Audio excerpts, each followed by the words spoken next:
ಓಂ ಶ್ರೀ ಲಕ್ಷ್ಮೀ ನರಸಿಂಹಾಯ ನಮಃ. ಐಕಾಸ್ ಬೆಂಗಳೂರು ಚಾಪ್ಟರ್ 1ನ ಈ ವಿಶೇಷ ಪ್ರಸ್ತುತಿಗೆ ತಮಗೆಲ್ಲರಿಗೂ ಆದರದ ಸ್ವಾಗತ. ನವಾಂಶ ವಲಯಗಳು, ನವಾಂಶ ಮತ್ತು ನವಗ್ರಹ ಸ್ತೋತ್ರ.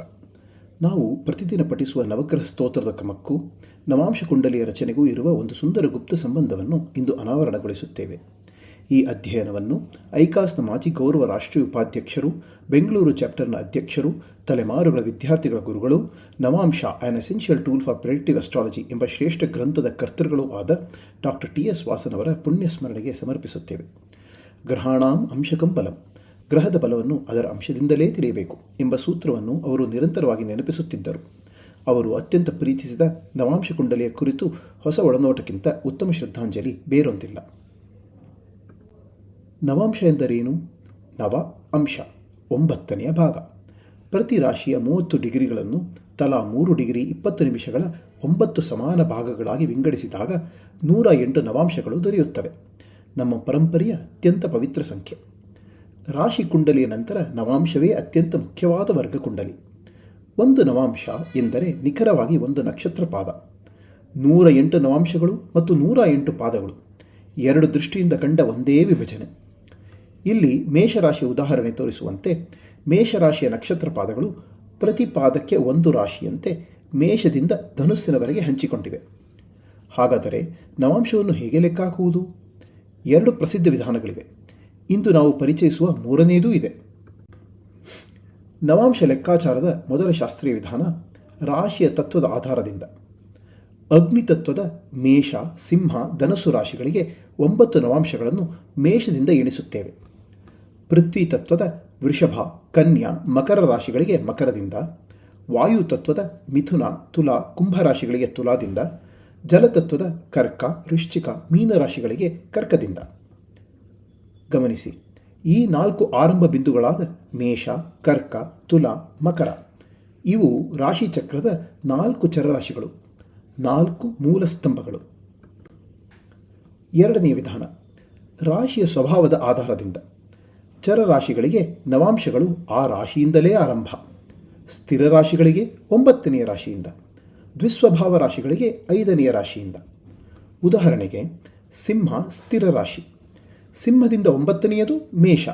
ಆದ್ದರಿಂದ ಸಿಂಹದ ನವಾಂಶಗಳು ಮೇಷದಿಂದ ಧನುಸ್ಸಿನವರೆಗೆ ತತ್ವ ನಿಯಮವು ಅಗ್ನಿರಾಶಿಗೆ ಕೊಟ್ಟ ಫಲಿತಾಂಶವೇ ಕೊಡುತ್ತದೆ. 2 ಬೇರೆ ದಾರಿಗಳು, ಒಂದೇ ಫಲಿತಾಂಶ. ಸೌಂದರ್ಯವನ್ನು ಗಮನಿಸಿ. 1, 5, 9 ಧರ್ಮ ತ್ರಿಕೋಣವೇ ಧರ್ಮದ ಕುಂಡಲಿಯನ್ನು ಲೆಕ್ಕ ಹಾಕುತ್ತದೆ. ಈಗ ನವಾಂಶ ವಲಯಗಳ ಆಧಾರದ ವಿಶೇಷ 3ನೇ ವಿಧಾನಕ್ಕೆ ಬರೋಣ. ನವಾಂಶ ರಾಶಿಚಕ್ರವನ್ನು ತಲಾ 4 ರಾಶಿಗಳ 3 ವಲಯಗಳಾಗಿ ವಿಂಗಡಿಸುತ್ತೇವೆ. ವಲಯ 1 ಮೇಷದಿಂದ ಕರ್ಕದವರೆಗೆ, ವಲಯ 2 ಸಿಂಹದಿಂದ ವೃಶ್ಚಿಕದವರೆಗೆ, ವಲಯ 3 ಧನುಸ್ಸಿನಿಂದ ಮೀನದವರೆಗೆ. ಏಕೆ ಈ 3 ವಲಯಗಳು? ನವಾಂಶದಲ್ಲಿ ಎಲ್ಲ ನಕ್ಷತ್ರಗಳು ಮೇಷ, ಸಿಂಹ ಅಥವಾ ಧನುಸು ರಾಶಿಯಿಂದಲೇ ಆರಂಭವಾಗುತ್ತವೆ.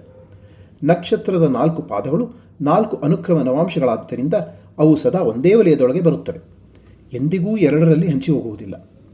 ಆದ್ದರಿಂದ ಪ್ರತಿ ನಕ್ಷತ್ರಕ್ಕೂ ಒಂದೇ ಒಂದು ವಲಯ. ಆದರೆ ಆ ನಕ್ಷತ್ರಗಳು ಯಾವುವು, ಹೇಗೆ ಹಂಚಿಕೆಯಾಗಿವೆ? ಉತ್ತರ ಆಶ್ಚರ್ಯಕರವಾಗಿ ಸರಳ. ಅದು ನಕ್ಷತ್ರದ ಅಧಿಪತಿಯನ್ನು ಮಾತ್ರ ಅವಲಂಬಿಸಿದೆ. ನಿಯಮವು ಹೀಗಿದೆ. ಚಂದ್ರ, ಗುರು, ಕೇತು ನಕ್ಷತ್ರಗಳ ಎಲ್ಲ ಪಾದಗಳು ವಲಯ 1ರಲ್ಲಿ ಮೇಷದಿಂದ ಕರ್ಕದವರೆಗೆ. ಕುಜ, ಶುಕ್ರ, ಶನಿ ನಕ್ಷತ್ರಗಳ ಪಾದಗಳು ವಲಯ 2ರಲ್ಲಿ ಸಿಂಹದಿಂದ ವೃಶ್ಚಿಕದವರೆಗೆ. ಸೂರ್ಯ, ಬುಧ, ರಾಹು ನಕ್ಷತ್ರಗಳ ಪಾದಗಳು ವಲಯ 3ರಲ್ಲಿ ಧನುಸ್ಸಿನಿಂದ ಮೀನದವರೆಗೆ. ಇದು ಏಕೆ ಇಷ್ಟು ಪರಿಪೂರ್ಣವಾಗಿ ಕೆಲಸ ಮಾಡುತ್ತದೆ? ವಿಂಶೋತ್ತರಿ ಅಧಿಪತಿಗಳು 9 ನಕ್ಷತ್ರಗಳಿಗೊಮ್ಮೆ ಪುನರಾವರ್ತನೆಯಾಗುತ್ತಾರೆ. ನವಾಂಶ ಚಕ್ರ 3 ನಕ್ಷತ್ರಗಳಿಗೊಮ್ಮೆ ಪೂರ್ಣಗೊಳ್ಳುತ್ತದೆ. ಆದ್ದರಿಂದ ವಿಂಶೋತ್ತರಿ ಕ್ರಮದಲ್ಲಿ 3ರ ಅಂತರದಲ್ಲಿ ನಿಂತ ಅಧಿಪತಿಗಳು ಕೇತು, ಚಂದ್ರ, ಗುರು, ಶುಕ್ರ, ಕುಜ, ಶನಿ, ಸೂರ್ಯ, ರಾಹು, ಬುಧ ಸದಾ ಒಂದೇ ವಲಯವನ್ನು ಹಂಚಿಕೊಳ್ಳುತ್ತಾರೆ. 27 ನಕ್ಷತ್ರಗಳಲ್ಲಿ ಒಂದೇ ಒಂದು ಅಪವಾದವಿಲ್ಲ. ಪೂರ್ಣವಾಗಿ ನೋಡೋಣ. ವಲಯ 1ರಲ್ಲಿ ಚಂದ್ರನ ರೋಹಿಣಿ, ಹಸ್ತ, ಶ್ರವಣ, ಗುರುವಿನ ಪುನರ್ವಸು, ವಿಶಾಖ, ಪೂರ್ವಭಾದ್ರ, ಕೇತುವಿನ ಅಶ್ವಿನಿ, ಮಘ ಮೂಲ ನಕ್ಷತ್ರಗಳು. ವಲಯ 2ರಲ್ಲಿ ಕುಜ, ಶುಕ್ರ, ಶನಿಯ ನಕ್ಷತ್ರಗಳು. ವಲಯ 3ರಲ್ಲಿ ಸೂರ್ಯ, ಬುಧ, ರಾಹುವಿನ ನಕ್ಷತ್ರಗಳು. 9 ಗ್ರಹಗಳು, 3 ವಲಯಗಳು, 27 ನಕ್ಷತ್ರಗಳು, ಪರಿಪೂರ್ಣ 3-3-3ರ ಮಂಡಲ. ಈಗ ನಮ್ಮ ದೈನಂದಿನ ಜೀವನದೊಂದಿಗಿನ ಇನ್ನೊಂದು ನಂಟನ್ನು ನೋಡೋಣ. ನಮಗೆಲ್ಲರಿಗೂ ತಿಳಿದಿರುವ ಶ್ಲೋಕ ನವಗ್ರಹ ಸ್ತೋತ್ರ. ನಮಃ ಸೂರ್ಯಾಯ ಚಂದ್ರಾಯ ಮಂಗಳಾಯ ಬುಧಾಯ ಚ ಗುರು ಶುಕ್ರ ಶನಿಭ್ಯಶ್ಚ ರಾಹವೇ ಕೇತವೇ ನಮಃ. ಒಂದೇ ನಿಶ್ಚಿತ ಬದಲಾಗದ ಕ್ರಮದಲ್ಲಿ 9 ನಮಸ್ಕಾರಗಳು. ಸೂರ್ಯ, ಚಂದ್ರ, ಮಂಗಳ, ಬುಧ, ಗುರು, ಶುಕ್ರ, ಶನಿ, ರಾಹು, ಕೇತು. ಪ್ರಶ್ನೆ ಮೂಡುತ್ತದೆ, ಈ ಪ್ರಾಚೀನ ಕ್ರಮಕ್ಕೂ ನಮ್ಮ ನವಾಂಶ ವಲಯಗಳ ಪರಿಚಯವಿದೆಯೇ? ನೋಡೋಣ ಬನ್ನಿ. ನಮ್ಮ ಋಷಿಗಳು ಜ್ಯೋತಿಷ್ಯದ ರಹಸ್ಯಗಳನ್ನು ಕಣ್ಣೆದುರೇ ಹೇಗೆ ಅಡಗಿಸಿಟ್ಟಿದ್ದಾರೆ ಎಂದು ಬೆರಗಾಗೋಣ. ನಮಃ ಸೂರ್ಯಾಯ ಚಂದ್ರಾಯ ಮಂಗಳಾಯ ಬುಧಾಯ ಚ ಗುರು ಶುಕ್ರ ಶನಿಭ್ಯಶ್ಚ ರಾಹವೇ ಕೇತವೇ ನಮಃ. ನಾವು ಕಂಡಂತೆ ಸೂರ್ಯ ವಲಯ 3ರಿಂದ ಆರಂಭಿಸುತ್ತಾನೆ, ಚಂದ್ರ ವಲಯ 1ರಿಂದ ಅನುಸರಿಸುತ್ತಾನೆ, ಮಂಗಳ ವಲಯ 2ರಿಂದ, ಮತ್ತೆ ಬುಧ ವಲಯ 3, ಗುರು ವಲಯ 1, ಶುಕ್ರ ವಲಯ 2. ಹೀಗೆ ನಮಸ್ಕಾರವು 3 ವಲಯಗಳಲ್ಲಿ ಸುತ್ತುತ್ತದೆ. ಈಗ ಪರಾಕಾಷ್ಠೆ. ಇಡೀ ಸ್ತೋತ್ರದಲ್ಲಿ ಒಂದೇ ಒಂದು ಜೋಡಿ ಅಕ್ಕಪಕ್ಕದ ಗ್ರಹಗಳು ಒಂದೇ ವಲಯವನ್ನು ಹಂಚಿಕೊಳ್ಳುತ್ತವೆ. ಶುಕ್ರ ಮತ್ತು ಶನಿ ಇಬ್ಬರೂ ವಲಯ 2ರವರು. ಶ್ಲೋಕದಲ್ಲಿ ಅವರು ಎಲ್ಲಿದ್ದಾರೆ?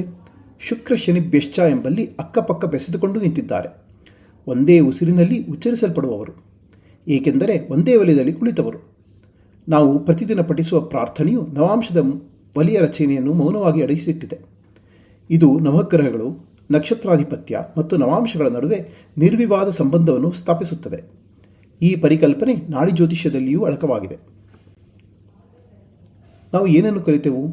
3 ಪಾಠಗಳು. ಮೊದಲನೆಯದು ಪಾದವೇ ನವಾಂಶ.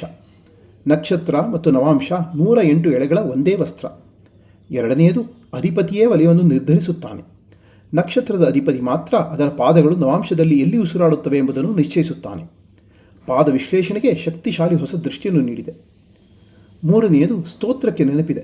ನಮ್ಮ ಸರಳ ದೈನಂದಿನ ಪ್ರಾರ್ಥನೆಯು ರಾಶಿಚಕ್ರದ ಆಳವಾದ ರಚನೆಯನ್ನು ಹೊತ್ತು ನಿಂತಿದೆ. ನಮ್ಮ ಪರಂಪರೆಯಲ್ಲಿ ಯಾವುದೂ ಯಾದೃಚ್ಛಿಕವಲ್ಲ, ಎಲ್ಲವೂ ಸಂಕೇತಗಳಲ್ಲಿ ಅಡಗಿದೆ. ಶ್ರದ್ಧೆಯ ಕಣ್ಣಿಗಾಗಿ ಕಾಯುತ್ತಿದೆ.